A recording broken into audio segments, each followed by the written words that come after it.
Okay, let's dive right in. Welcome, everyone, to the deep dive. We cut through the noise to get you straight to the core ideas.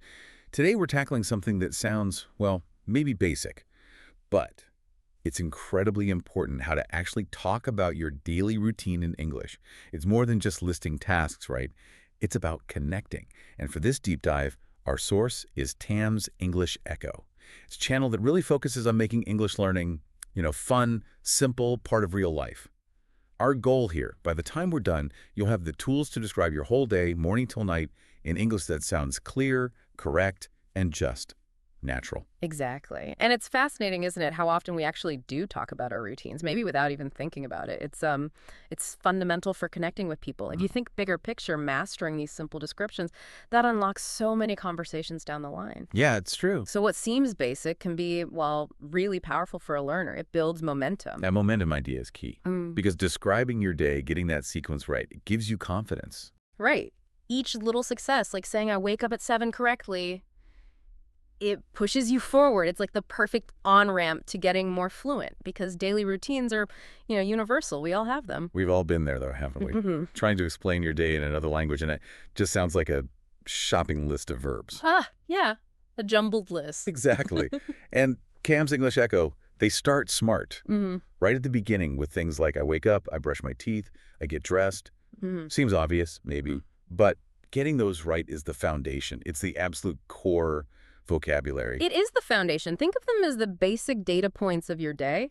And the insight is how quickly these simple actions, when you put them in order, they stop being just words and start becoming relatable experience. People understand. It opens doors, even across different cultures. So it's less about just memorizing random verbs. Way less. It's about giving yourself the tools to share, like your personal operating system. Okay, so after those morning basics. Then they move into things like, I have breakfast, I go to school, or I go to work.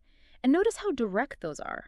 Very simple sentences. Yeah, and that's deliberate. It's strategic. By keeping it simple and chronological, learners build that muscle memory for how sentences work, for time, without getting totally overloaded right away, maximizes early wins. Right, makes sense. And the day moves on. Tam's English Echo gives us phrases like, I study or work for a few hours, I have lunch at 1 p.m., and then winding down, I come back home, I relax or watch TV, have dinner, maybe with my family, and ending with, I go to bed at 10 p.m. It really maps out the whole day, doesn't it? Specific phrases for key times. Avoids that jumbled list feeling. Precisely. That vocabulary is the framework. But these aren't just isolated phrases, right? They're the base you build on later for more detailed descriptions. But that raises the question, okay, how do you go beyond just the list? What makes I wake up, I brush teeth actually sound like a story? Okay, yeah. This is where Tam's English Echo adds another layer, a really smart one.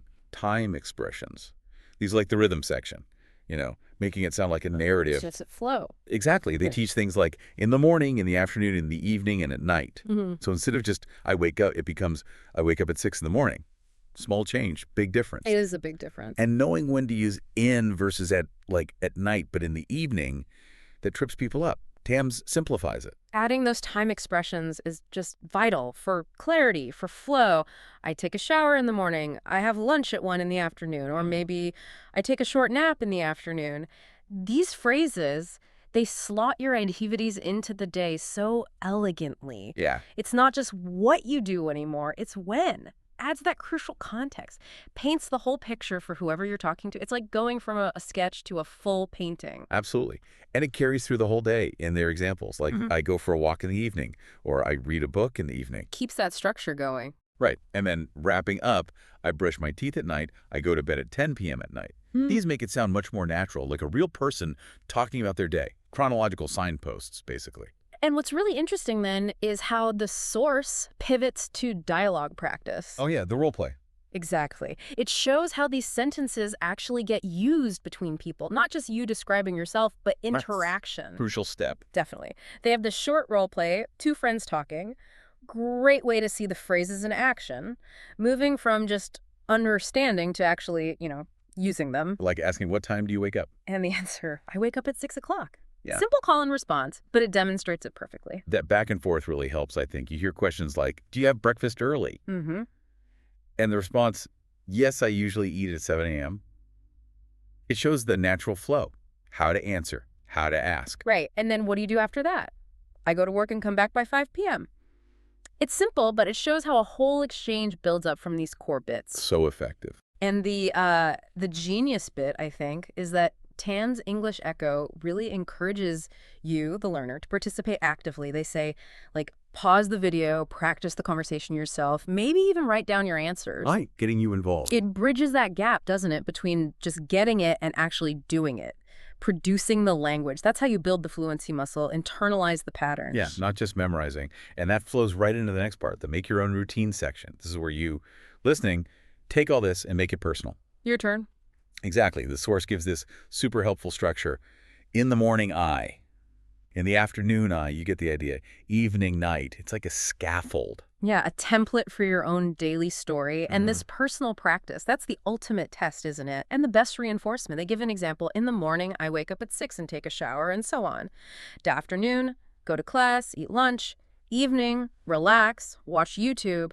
Night, read a book, go to bed at 10. It's a clear model. Simple sentences, chronological order. Achievable. Totally. And it's funny, describing your routine, it's almost like writing a mini autobiography every day. It tells people who you are, what matters to you. Or what you avoid doing. Huh. True. Sometimes what you don't say is just as revealing. Okay, so let's wrap this up. What does this all mean for your English journey? We've dug into how to describe your day, moving it from just a list to, well, a narrative. Yeah. You've got the core words now: wake up, brush teeth, have breakfast, go to bed, all those. Building blocks. And those vital time expressions in the morning, in the afternoon, at night that make it sound natural, coherent. Which brings up a really important point from the source. How do you keep going? Right. Tam's English Echo puts it perfectly. Learning English is not about being perfect. It's about practicing every single day. Love that.